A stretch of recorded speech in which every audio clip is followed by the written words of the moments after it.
Hey guys, thank you for joining us today. I think we've got a cool one. I actually was in Scottsdale, Arizona for the first, I'm sure, of many town halls from the Democratic senators there. Ruben Gallego, he's the first Latino U.S. senator in Arizona history.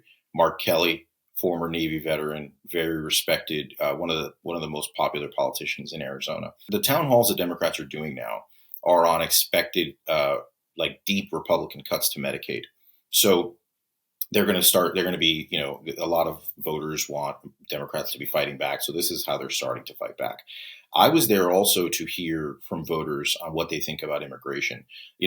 I think that when you look at Arizona, it's a deeply purple state. It's a state that Donald Trump won in 2024 after Biden won it in 2020.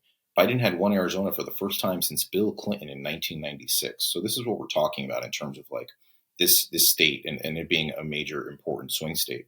The issue of immigration helped power Donald Trump to his win.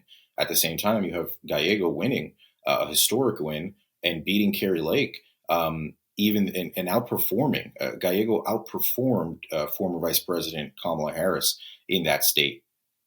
Particularly with Latino voters. So there's so much here. The town hall comes at a time, and the Democrats starting to use town halls.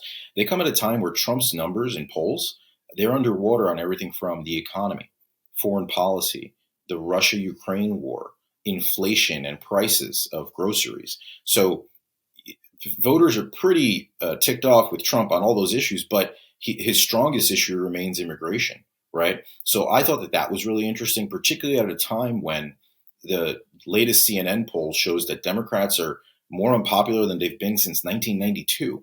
So that's sort of the scene setter for, okay, what's going on the ground in Scottsdale, Arizona, as all these voters show up to talk to the senators. And I want to start with Tom Dyson. He's a Navy veteran. He's a former IT professional. He's retired. He had started small businesses in his life. I like Tom a lot because he said his last name was Dyson, like the vacuum. And I think crucially, he also said he lives 90 minutes from the border and he cares a lot about immigration. So let's hear what he had to say.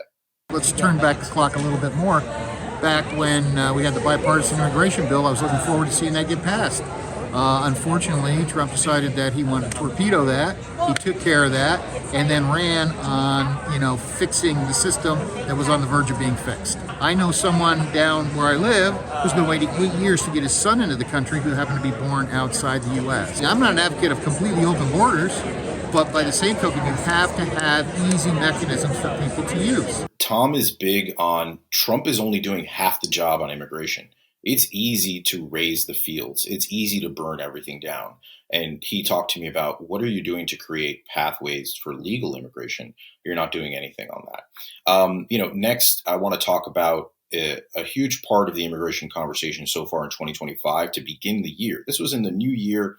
People were sort of still, bleary-eyed from New Year's, and Republicans were already moving, even before Trump was sworn in, with a controversial bill, the Laken Riley Act.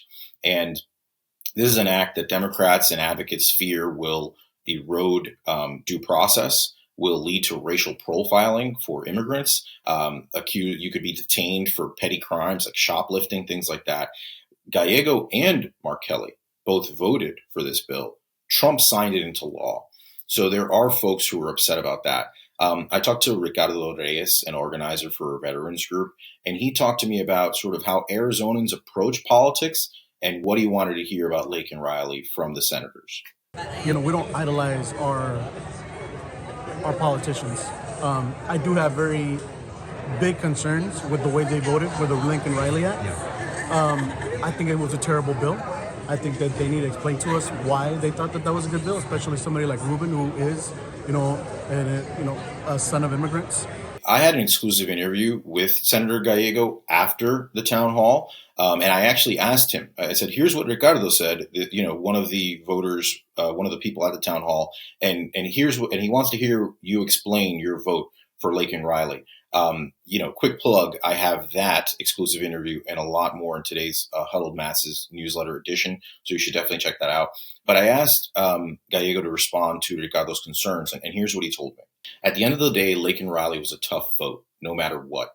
It's a tool that can be used by law enforcement to get some really bad people. That's what he stressed to me. But he added that he does not believe the law will be used to broadly erode rights because by design, it is costly to detain somebody until their court date. There's a lot of other bills we're going to have to fight off, he told me. This is not one of those where we should be expending our political capital. And that's a big thing from where Gallego has been coming on immigration so far this term. He has talked a lot about sort of these pragmatic, strictly political views, strategizing on sort of when it's smart to fight Trump and thinking because of the results of the election that voters don't and Arizonans don't want him to fight everything that Trump is doing. And that's controversial, particularly on the left. That has led to some concern, as Ricardo said. Next up, we have Yolanda Salinas. She's a waitress, and she told me how mass deportations are playing in her community, on the ground, to the people she talks to every day, and the parents she sees. That is horrific. It's so scary. I feel for. I'm in a Title I school district, so I see the fear in the parents taking their kids to school or not taking their kids to school. And as a waitress, I am very much around a lot of immigrants, and I hear their stories and I hear their fears about what's happening. And finally, we have Marcos Castillo. He was in an accident as a teenager, in a car accident. He talked about the assault on DEI, and he talked about that what's often left off of DEI is the A, which stands for accessibility. He's an advocate for that. He's an advocate for Medicaid. And he talked to me about how this isn't the first time that mass deportations have been undertaken in U.S. history. And so listen to that. On a personal level, I think mass deportations is a disrespect to just humankind as a whole, but it also diminishes the accomplishments and the benefits of having good migration. I want to be able to see who's coming in and out, and obviously we don't want a criminal element, but that's not what they're going after, and they're just trying to check the numbers. I feel it's inhumane and it's bad for the economy. So you heard about that combination that Marcos mentioned at the end. I think it's actually the most important thing to look forward to as we watch over the next year in terms of Trump's numbers. He mentioned what he's doing is inhumane and bad for the economy. I'm curious what Americans what bandwidth they will have for these increasing actions that bring up situations that many people see as inhumane or illegal. Trump is testing the court system and, launching broadsides against the judiciary on a daily basis on immigration. Everything from birthright citizenship, sending men to Guantanamo Bay, sending them to an El Salvador maximum security prison. He says these are gang members, and then the media follows up and does reports, and a lot of these men don't have criminal records, and they don't seem to be these dangerous gang members that the administration says they are. So, ultimately, I wonder about Americans' ability to deal with all of that. But at the same time, I think the economy is the big one, because if the economy starts to falter, that's when I think all bets are off. Thanks again for joining me. As usual, like and subscribe to the Bulwark. Subscribe to my Huddled Masses newsletter. And today's edition, we've got some spicy exclusive reporting. So thanks so much for joining us, guys. Hey, YouTube fam, if you want to support The Bulwark, the best way to do it is by becoming a YouTube Bulwark Plus member. The Bulwark is truly independent. We have no corporate overlords. We're not settling any dumb lawsuits with Trump. By joining, you help support our work, and you can get a bunch of perks right here on this platform. Ad-free content, bonus videos, live streams, and some emojis of me, which I guess some people want. So come join, come hang out, become a Bulwark YouTube Plus member, and I'll be seeing you in the comments. So behave.